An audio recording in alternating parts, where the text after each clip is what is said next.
Imagine a warm morning sunlight gently passing through the leaves, but a boy named Arun is still sleeping under a tree, missing the beginning of a brand new day.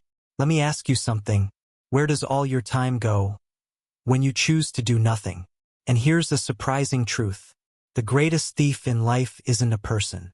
It's wasted time. Our story begins with Arun, a 15-year-old boy who always says the same thing. I'll do it later. While others start their day, Arun keeps delaying his own. But today you will discover 3 things. 1. The psychology behind why we waste time. 2. A touching story of a boy who finally understood the cost of delay. 3. A gentle framework to help you use your time wisely. Before we continue, let me ask you, have you ever felt a whole day passed and you achieved nothing? Arun was 15, smart enough to do well, but lazy enough to do nothing. He skipped assignments, delayed chores, and ignored responsibilities. To him, time felt infinite, an endless resource. But one morning, Arun overslept and missed an important school exam. His teacher didn't scold him. Instead, he said softly, "You didn't just miss an exam. You missed a moment you'll never get back." That night, Arun told his father what happened. His father replied, "People don't procrastinate because they're lazy. They procrastinate because their mind avoids discomfort." For the first time, Arun wondered, is time slipping away from me while I'm not even noticing? The next morning, he whispered to himself, "Just show up today." He studied for 10 minutes, not because he was motivated, but because he tried. This tiny effort became the beginning of his personal rule. The effort loop. 1. Notice the task. 2. Attempt without expectation. 3. Repeat with curiosity. Over the next few days, something subtle began to shift inside Arun, like a clock ticking after years of silence. But progress comes with resistance. During the second week, Arun faced fatigue, doubt, and the gravity of old habits. One evening, watching the sky fade into soft purple, he whispered, "What if I can't change? What if this is just who I am?" The next morning, he saw his uncle chopping wood in steady rhythm.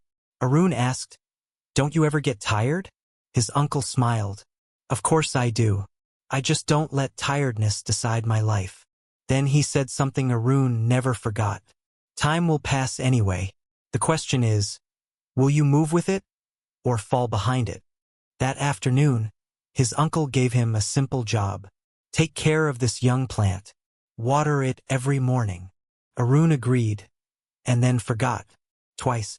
When he finally remembered, the plant was wilted. His uncle looked at it and said softly, "You didn't kill the plant, Arun. Time did. You just helped time do it faster." For the first time, Arun felt the weight of wasted time, not as an idea but as a consequence. And something shifted inside him. The days that followed were different. Not perfect, just different.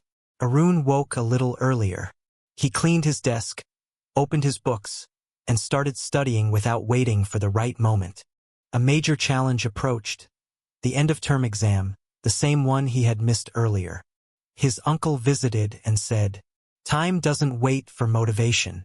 It only responds to discipline." So that night, Arun created a simple study plan. 25 minutes of focus, 5 minutes of rest. First, his mind wandered. He felt sleepy. He reached for distractions. But he kept returning again and again. Slowly, his sessions became smoother. What once felt unbearable became manageable. What once felt painful became almost peaceful. For the first time, Arun felt the quiet confidence of consistency. On exam day, Arun woke before sunrise. He submitted his test with calm determination. His teacher looked surprised. "Arun, this isn't the work of a lazy boy." Arun smiled shyly. "I just used my time better this time." Something changed, not in his grades, but in his identity. That evening, Arun walked home slowly. He didn't know his score yet, and he didn't need to. For the first time in a long time, he felt proud of who he was becoming. He stopped beside the wilted plant he once neglected. Kneeling down, he whispered. I won't let time slip away again. As the sun dipped below the horizon, a gentle truth settled into his heart. Time never changed. He did. Asterisk asterisk. And that is the magic of using time wisely. Your life grows silently, the same way a plant grows after being watered. Arun still knew he would struggle sometimes. Laziness would whisper again. But now he carried a more powerful truth. He had learned how to show up. And showing up, even in small ways, changes everything. Before we end, let me ask you gently, what part of your life is waiting for you to show up? If you want simple, calm, powerful ways to transform your habits, I invite you to the next video. I'll see you there.